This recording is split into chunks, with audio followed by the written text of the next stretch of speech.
So yesterday I ended my relationship with the Washington Post. I had been a long-time subscriber. I loved the Post. I liked its reporting. I liked the extras, the fact checks, all of that stuff. But I especially enjoyed the editorials. And the reason why I enjoyed the editorials is because I could get a broad range of analysis. I could get a broad range of perspectives. I don't like being stuck in my own particular little ideological bubble. I like to see what reasonable people on the other side of the political spectrum are thinking. So I could get my lefty fix with Eugene Robinson and some of these other guys that were great. But I could also read George Will. I could read Max Boot. I could read some other people who didn't necessarily share my opinions and get an idea of what they were talking about and what they were thinking. And it was a valuable resource to be able to get that broad spectrum of analysis. And then Jeff Bezos purchased the Post. And I thought, this isn't going to be good. But I gave it the benefit of the doubt. And it worked out, for at least a couple of years there.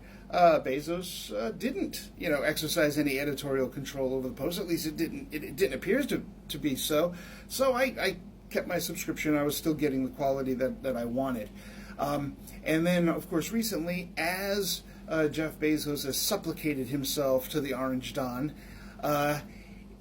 what we start to see is him exercising more editorial control, and not in a good way, in a regressive way, in a reactionary way, in a way that is more concerned with his investments than it is with actual news. The Post decided to not endorse a candidate. It would almost certainly have endorsed Kamala Harris. They censored a political cartoon by Ann Tanis, I believe is how you pronounce her last name. I now follow her on Substack, which is a really great idea. This political cartoon was critical of Bezos and was critical of the Orange Dawn, and of course it was censored. And now, just recently, of course, Jeff Bezos has just flat out announced that he is going to start exercising editorial control, especially over the editorial pages. I am no longer going to get that spectrum of opinion, that spectrum of views that I valued so much. And look, I spend a lot of money on a subscription to the Washington Post. I'm not spending that money on a Jeff Bezos newsletter. All right? No. Look, we have two things that the oligarchs want. We have two things that the oligarchs want, and we have to be careful about how we use those two things. Those things are money and attention. And we've got to be more discerning about how we use both. So for my purposes, my money and my attention now is going to go to the money that I'm saving from canceling my Post subscription is going to go to independent media. There's a lot of really great independent media sources out there. I really like The Intercept. I think that's a valuable tool, and I'm not being paid by The Intercept to say that. I really do read The Intercept, and some others out there. One of the sources that I like to use to try to figure out if I want to put my money into a particular media source, and again, this is not an advertisement. This is a legitimate, I legitimately use this tool, is MediaBiasFactCheck.com. It's a really great tool. You go in there. If there's a publication that you're interested in, you can go in there. You can type the name, and you can get a really great breakdown of its bias, of course, its point of view, and the quality of its reporting. Do they use accurate, reasonable reporting? For instance, you might take a publication that is clearly biased, like Mother Jones. I like to read Mother Jones.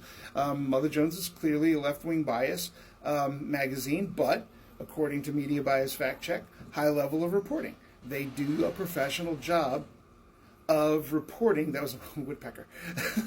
They do a great job of their reporting. They fact and they source and they make sure that they're giving you factual, reporting, albeit from a particular point of view. There's nothing wrong with that. So, and also, let me advocate for local media and for public media.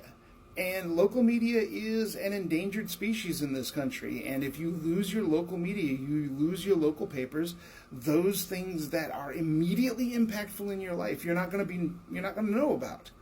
right? When they get bought out by Gannett and Plate, things like that, you're not necessarily getting a focus on your local concerns. So invest in your local papers and public news. And now I know public news is just run by a bunch of far-left Marxists who are trying to indoctrinate it.